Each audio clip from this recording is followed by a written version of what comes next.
Evenings in our house had always followed the same quiet rhythm. Dinner first, then dishes, then the soft hum of the television in the background while my son built elaborate worlds out of plastic blocks across the living room rug. It was a small house, but it felt safe, predictable, the kind of place where problems stayed small and ordinary. Spilled juice, forgotten homework, bedtime negotiations that stretched longer than they should. Nothing that ever felt like danger. That night began exactly the same. The sun had already slipped below the horizon, leaving a faint amber glow through the kitchen window. The kind of warm light that makes everything look peaceful, even if the day had been long. I stood at the sink, rinsing the last plate from dinner, listening to the faint clicking sounds of my son's blocks on the carpet. Usually, he narrated everything he built. A spaceship, a castle, a dragon prison. Tonight there was only silence. At first, I didn't think much of it. Kids have quiet moods sometimes. But after a few minutes, the silence started to feel different. Not calm. Heavy.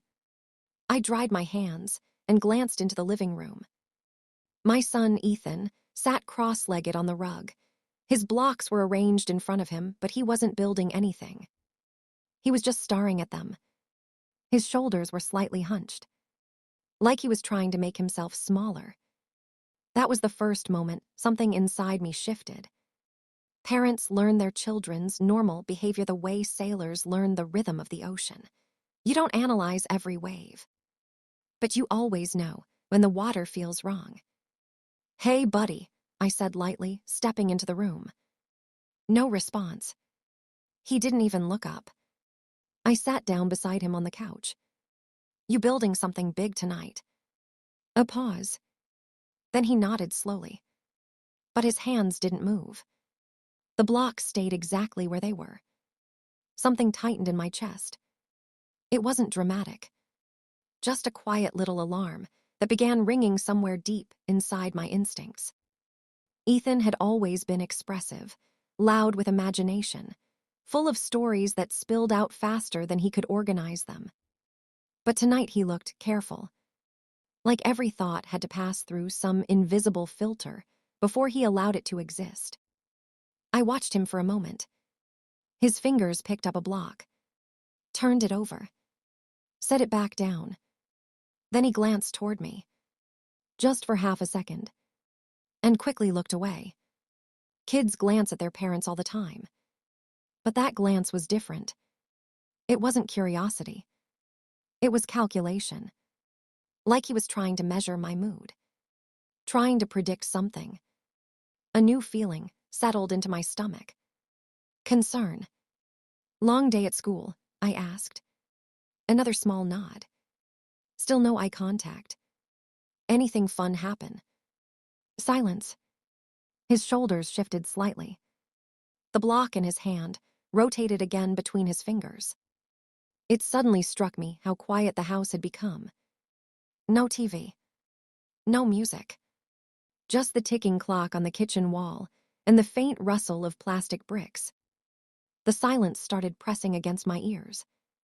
I leaned forward, resting my elbows on my knees. "You seem tired." That got a reaction. Not words. Just a tiny shrug. But it was enough. Enough to confirm the feeling growing in my chest. Something had happened today. Something he didn't want to talk about. Or worse, something he didn't know how to talk about. I had faced plenty of parenting moments before. Broken toys. Schoolyard arguments. Tears over scraped knees. Those were easy. Because children cry loudly about small pains. But the quiet ones are different. I watched him carefully now. His eyes stayed locked on the blocks. But his jaw moved slightly. Like he was chewing on a thought. Or holding one back. Minutes passed. And in those minutes, my mind began doing something strange. It started replaying the past few weeks. Not intentionally. Just instinctively. Little moments I hadn't thought about before. Moments that now surfaced like pieces of a puzzle I didn't realize existed. Ethan asking to stay home from school one morning. Unusual for him. Then saying it was nothing. Just tired. Another moment last week when I mentioned our neighbor, Mr. Dalton. Ethan had gone quiet then too. I remembered it now. At the time, I thought he was distracted. Kids do that. But now those memories began stacking together. One small piece after another. A pattern forming where before there had only been randomness. My chest tightened. I forced my voice to stay calm. Did something happen today? The words hung between us. Ethan didn't answer right away. His hands froze above the blocks. He didn't move. He didn't look up. And for the first time since I'd entered the room, I saw his shoulders tremble. Just slightly. So slight that someone who didn't know him might have missed it. But I knew my son. And I knew that tremble wasn't frustration. It was fear. I shifted closer. "Hey," I said softly. "Talk to me." He swallowed, still staring at the blocks. His fingers tightened around one of them. I could see the knuckles turning pale. Then slowly, he turned his head. His eyes met mine for the first time all evening. And something inside me broke. Because the look in his eyes wasn't guilt. It wasn't mischief. It was worry. Deep. Heavy. The kind of worry no 7-year-old should ever carry. He leaned slightly closer to me. Lowered his voice so quietly, I almost didn't hear it. "Don't be angry." 3 small words. Whispered. But they hit me harder than anything I'd heard in years. Don't be angry. My mind immediately tried to categorize it. Kids say that when they break something, or forget something important, or do something they know they shouldn't. But the tone in Ethan's voice didn't match any of those things. It wasn't nervous. It was scared. There's a difference. Nervousness looks like a child bracing for consequences. Fear looks like a child bracing for rejection. And that whisper carried fear. I felt something cold slide through my chest. I kept my voice steady. "I'm not angry." His eyes searched my face. Like he needed to confirm that. Like he was testing the truth of it. Then he glanced toward the hallway. Toward the front door. Toward the quiet darkness outside the house. A flicker of hesitation passed across his face. Then he leaned closer again. Still whispering. "I didn't want to tell you." My stomach tightened. Not because of what he said, but because of what he didn't say. Children usually explain first and apologize later. But Ethan had skipped straight to warning me. "Don't be angry. I didn't want to tell you." That wasn't how small mistakes sound. That's how secrets sound. And suddenly, the living room felt colder. I moved from the couch and sat on the floor beside him. Close enough that our shoulders touched. "You can tell me anything," I said quietly. He didn't respond right away. His breathing had changed. Slow. Careful. Like every inhale required courage. Then he spoke again. "Promise." I nodded. "I promise." He stared at his blocks. 1 minute passed. Then another. The clock in the kitchen ticked louder with every second. Finally, he whispered again. "I didn't do anything bad." That sentence made my heart pound. Because it meant he believed someone might think he had. "I know," I said quickly. "You didn't." He finally looked at me again. And this time, I saw something else behind his fear. Relief. Just a tiny bit. But enough. Enough for him to keep talking. "It just happened." My chest tightened. "What happened?" Ethan hesitated again. Then he glanced toward the front door one more time. And when he spoke, his voice dropped even lower. "Mr. Dalton said not to tell." The air in the room seemed to disappear. For a moment, I forgot how to breathe. Mr. Dalton, our neighbor, the man who lived 2 houses down. Friendly, helpful, always waving when he saw us outside. He'd fixed our fence once after a storm, brought cookies over during Christmas. A trusted adult, the kind of person everyone in the neighborhood liked. My mind tried to reject the connection instantly. There had to be a misunderstanding. Kids misinterpret things all the time. But the look on Ethan's face made that impossible. Fear, confusion, and something else. Shame. A child only carries shame when someone puts it there. I kept my voice gentle. What did he say not to tell? Ethan's fingers tightened around the block again. His breathing grew faster. He said you'd be mad. The words echoed in my head. You'd be mad. Someone had planted that idea inside him. Someone had convinced him that telling me the truth would make me angry at him. Not at them. At him. And suddenly, those 3 words from earlier came rushing back. Don't be angry. A quiet realization formed in my chest.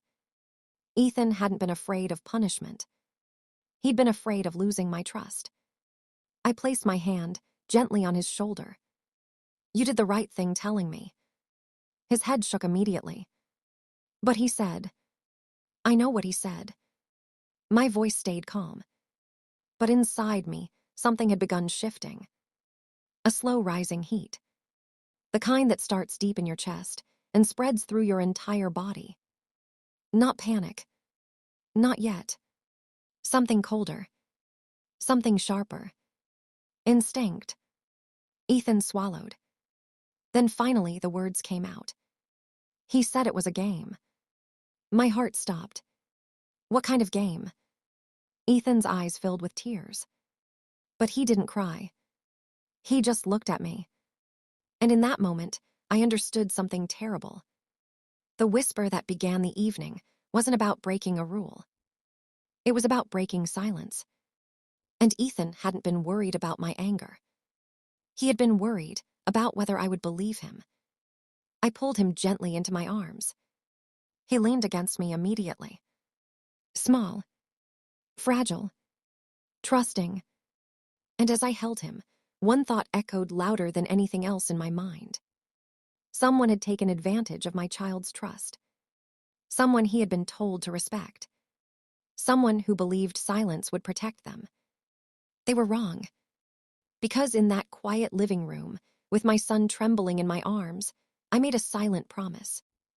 No matter how uncomfortable the truth became, no matter who it involved, I would uncover every part of what happened that day. And I would make sure my son never had to whisper the truth again. After Ethan whispered those words, the room felt smaller. Not physically smaller, but heavier, like the air itself had thickened around us. He was still leaning against me on the living room rug, his small body pressed into my side as if he needed to confirm that I was still there. That I hadn't moved. That I hadn't changed. And suddenly, I understood something important. At that moment, my reaction mattered more than anything else. More than anger.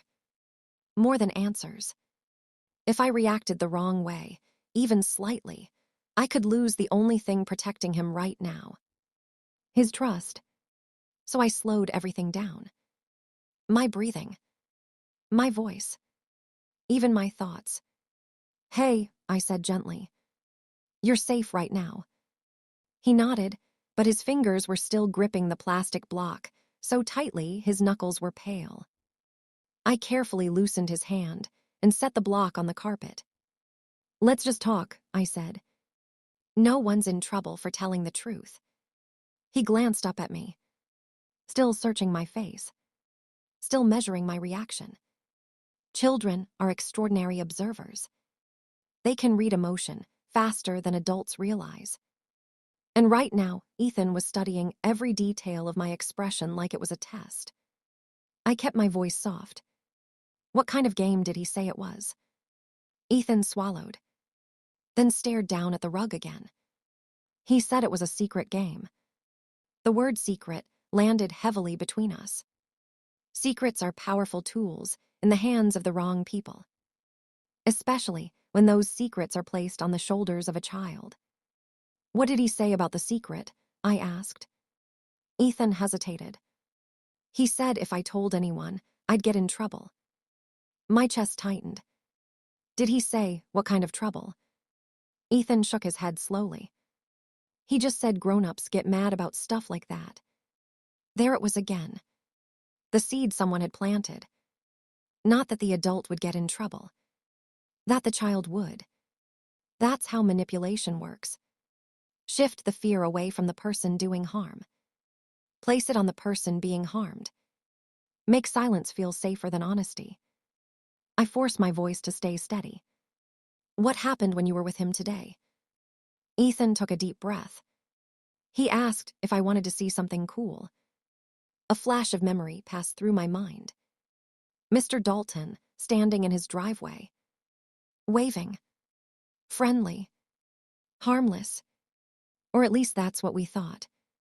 I nodded slowly. Where were you? Outside, Ethan said. Near his garage. That made sense. Mr. Dalton spent a lot of time in his garage. Always fixing something. Always tinkering with tools. It was one of the things neighbors joked about. He could repair anything. Except the trust he had just destroyed. What happened then? I asked quietly. Ethan's voice became smaller. He said to come look. My stomach tightened. And did you? A small nod. He showed me something in a box. What kind of box? A toolbox. Ethan paused, then added softly. He said he had a surprise. Every word felt like a step deeper into something dark. But I couldn't rush him. Children don't reveal difficult memories all at once. They release them slowly, piece by piece, each sentence testing whether it's safe to continue. What kind of surprise? I asked. Ethan wiped his eyes. I don't know. You can tell me. Another long pause. Then he whispered something that made my entire body go still. He touched me. The room went silent. Not the comfortable quiet we had earlier. This silence felt like a vacuum.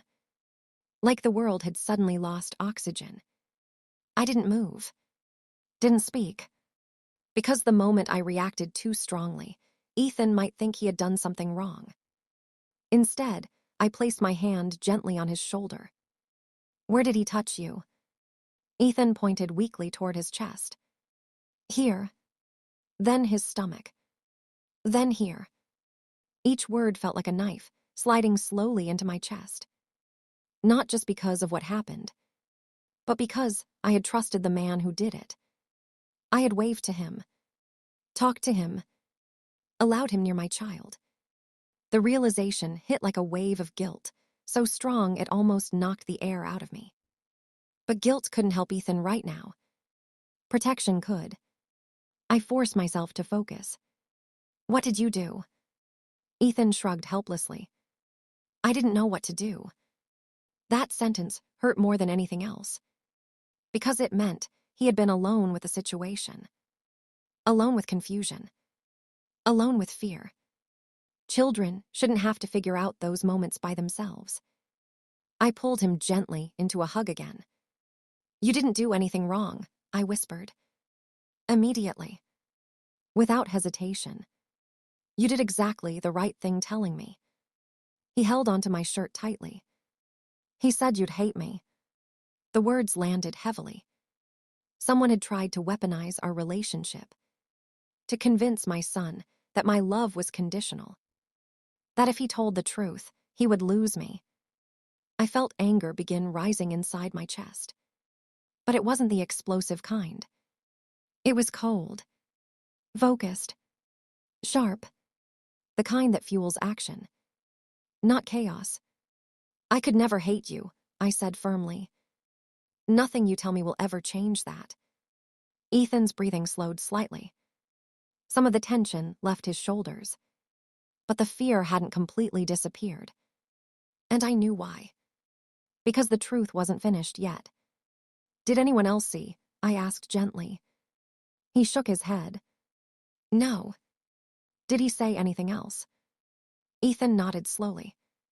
He said it was our secret. There it was. The final piece. Secrecy. The shield people like him rely on. But secrets lose power the moment they're spoken. And Ethan had spoken. That whisper earlier. Don't be angry. That had been the moment the secret broke. I leaned back slightly so I could look him in the eyes. You were very brave today. He blinked. Confused. I was scared. Being brave doesn't mean you're not scared, I said. It means you speak up even when you are. For the first time that night, I saw a flicker of something different in his expression. Not fear. Not shame. Something closer to relief. Like a heavy weight had shifted slightly off his chest. But my mind had already moved to the next step. Because this moment wasn't just about comfort anymore. It was about protection. What time did this happen? I asked. Ethan shrugged. After school. Did anyone else talk to him? No. Did he say he'd do it again? Ethan hesitated. Then nodded. He said next time we could play longer. That sentence sealed something inside me. Whatever hesitation remained in my mind disappeared completely. This wasn't misunderstanding. This wasn't confusion. This was deliberate, predatory, and it had already been planned to continue. I reached for my phone on the coffee table. Ethan watched me nervously. Are you mad? He asked quietly. I looked at him carefully before answering. I'm not mad at you. He nodded slowly, then asked the question I had been expecting. Are you mad at him? I paused, because honesty matters in moments like this. Yes, I said. I am. Ethan looked worried again. But that's not your fault. He stared at the floor. I didn't want to make trouble. That sentence hurt in a way that's difficult to explain, because it revealed exactly how the manipulation worked. He had been convinced that telling the truth would cause problems. That silence was safer. I placed a hand under his chin and gently lifted his face so he looked at me. You didn't make trouble, I said. You stopped it. The words seemed to surprise him. Stopped it. Yes. Because now I know. And knowing meant action. I opened the Notes app on my phone. Ethan watched curiously. What are you doing? I'm writing down what happened, I said. So I don't forget anything important. That was the beginning of something new. Not just listening. Documenting. Protecting. I wrote down every detail Ethan had shared. The time. The place. The words. The touches. Every piece mattered. Because this wasn't just about our family anymore. If he had done this once, he could do it again. To someone else's child. And that thought burned hotter than any anger I felt. While I wrote, Ethan sat quietly beside me. No longer trembling. Just watching. Occasionally, adding small details when he remembered something. He was wearing his blue jacket. His garage door was open. He had music playing. Each detail strengthened the picture forming in my mind. And as that picture became clearer, so did my next decision. I closed the Notes app and looked at Ethan. Tomorrow we're going to talk to someone who helps kids when things like this happen. His eyes widened slightly. Am I in trouble? No, I said immediately. They're there to help protect you. He nodded slowly. Trusting. Still scared. But trusting. I pulled him close again. And in that moment, something changed inside me. Earlier that evening, I had been a parent listening to a worrying story. Now I was something else. A protector preparing for a fight. Not with fists, with truth. Because people like Mr. Dalton rely on silence. They rely on children, believing they won't be believed. But Ethan had already broken that cycle. He had whispered the truth, and I had heard it. As the night grew quieter around us, I realized something important. The whisper that began this story wasn't weakness. It was courage. Small, fragile, but powerful enough to destroy the lie someone had tried to build around him. I kissed the top of Ethan's head. You did the bravest thing you could do. He leaned against me again. Because I told you. Yes. He thought about that for a moment, then asked softly, You still love me? My heart broke and healed in the same instant. I always will. No hesitation. No condition. Just truth. Ethan closed his eyes and rested his head on my shoulder. And in the quiet of that living room, I understood something every parent should know. Children often speak in whispers when they're afraid. The real test isn't whether they whisper.